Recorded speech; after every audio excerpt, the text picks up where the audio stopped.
Hi, my name is Beyers from Beyers Chocolates. Today we're going to make a banana bread jaffle with chocolate caramel inside. So basically we just take 2 slices of ready-made banana bread.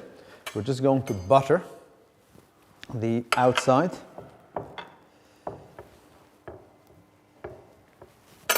Place this side into the jaffle.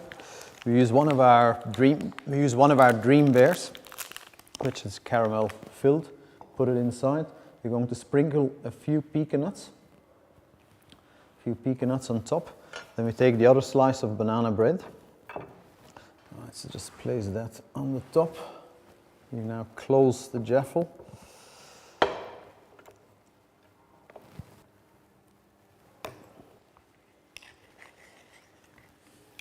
Just clean the outside. So we just place it on a mild gas stove. So we basically had this over the gas stove now.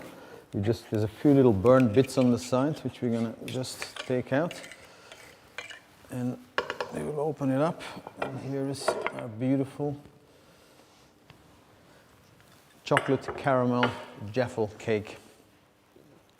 So the Jaffa cake, we will then plate it up.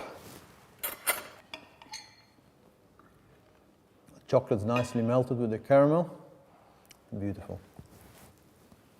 Lovely.